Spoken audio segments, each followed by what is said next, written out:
Thank you, Madam Chair. To the Minister of Finance, how much was the Bank of Canada surplus for the Receiver General in 2020? The Honourable Minister. I'm glad to hear the Bank of Canada mentioned because it gives me a chance to quote David Dodge, who made a very important point about the misguided Conservative policies in responding to the Member for Charleswood, St. James, Assiniboia, Headingley. The amount was $1,772,900,000. How much was the Bank of Canada surplus for the Receiver General in 2021? The Honourable Minister. Again, here's what David Dodge has to say, and I think it will be illuminating for people in this House. Because it was obsessively focused on reducing the federal deficit, the Harper government... The Honourable Member for Charleswood, St. James, Assiniboia, Headingley. The answer was $2,780,000,000. How much was the Bank of Canada surplus for the Receiver General in 2022? The Honourable Minister.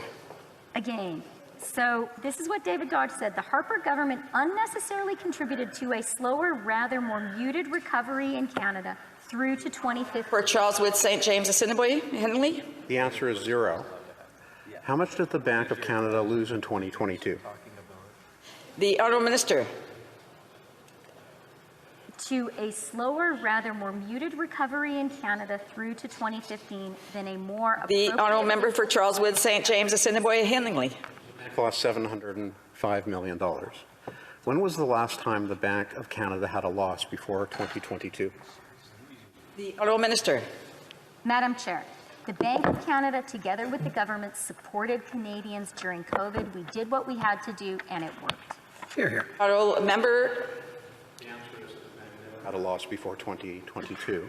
On a prospective basis, how much does the Bank of Canada project these bank losses will be over the next few years? The Honourable Minister. The member opposite is seeking to undermine Canadian faith in the bank and in our central institutions. That's irresponsible. It hurts Canada and it hurts Canadians. Member.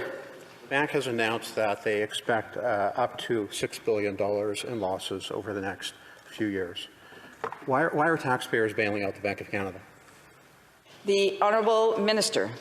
Because, Madam Chair, we learned the lesson these Conservatives have still not learned, that Harper Economics failed us in 2008. We were not going to repeat those mistakes. Member for Charleswood, St. James, Assiniboia, Headingley. How much is the bank's policy interest rate? The Honourable Minister. What is astonishing to me is that these Conservatives refuse to learn the lesson of previous failures, and they have the gall to try.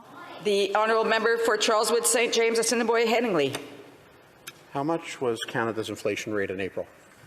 The Honourable Minister.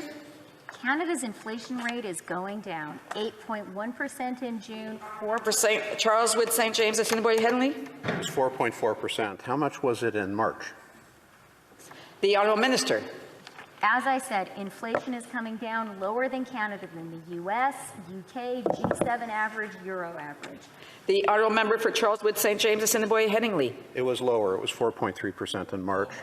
What is the bank's main job? The Honourable Minister. Yet again, Madam Chair, we are hearing from the Conservatives the old recipes which hobbled Canada after 2008. We're not going to repeat those mistakes. For Charleswood, St. James, Assiniboia, Headingley, last one. Its main job is to keep inflation at 2%. How much does the minister's budget project inflation will be this year? The Honourable Minister, a brief answer. Bank of Canada says inflation is going to go down to 3% this summer. That's good news. Madam Chair, the Finance Minister has not done a great job answering questions, but I'm going to ask her if she has an idea of, by 2030, how much will the carbon tax cost the average farm family in Canada? And I'll give her a hint, the average farm is about 5,000 acres. The Honourable Minister. Well, Madam Chair, my dad, before he retired last year, farmed 6,000 acres, so I'm well aware of the size of the average Canadian farm. And Member. Well, I'm glad that she knows that then, Madam Chair. Perhaps she knows how much that's going to cost the average farmer. And the answer to that question is, by 2030, the average farmer will have to pay $150,000 in carbon tax. How much of that carbon tax will the average farmer, like her father, get back from this government? The Honourable Minister. You know, Madam Chair, I was in Grand Prairie last summer. And I talked to some farmers, some of them actually married to people I went to elementary school with. And they said to me, you know, our kids now see the importance of climate action, and they see they're getting the money back. So The Honourable Member. Oh, Madam Chair, once again, the Finance Minister is not even attempting to answer a question. The answer is the farmer that pays $150,000 in carbon tax is going to get none of that money back, and it's all going to be passed along to Canadians who are trying to buy food. I'm going to try another question.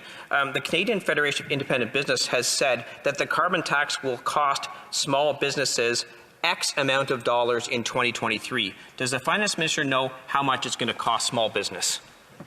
The Honourable Minister. I want to talk about a farmer called Henry Voss. He used to farm around Fairview. He's retired now.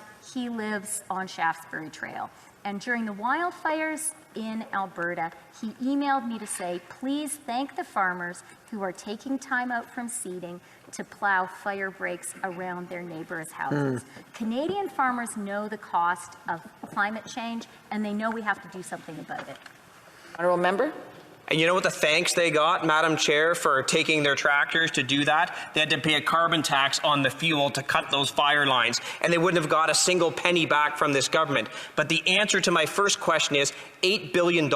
Small business in this country is going to pay $8 billion in carbon taxes in 2023. And how much money are they going to get back? Zero. Is the Finance Minister going to do anything with respect to that $8 billion out of the pockets of small business?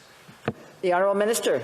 How important small business is, Madam Chair, and that's why after years of conservative inaction, we were able to lower credit card interchange fees, and Dan Kelly was with me in Brampton to make that announcement. We don't just talk the talk, Madam Chair, we walk the walk when it comes to supporting small businesses. The Honourable Member. Does the Finance Minister know what the cost for the Ontario family as a result of carbon tax 2 in the fourth quintile will be? The Honourable Minister. Madam Chair, there is no such thing as carbon tax 2. There is something called the Clean Fuel Regulation. The Honourable Member.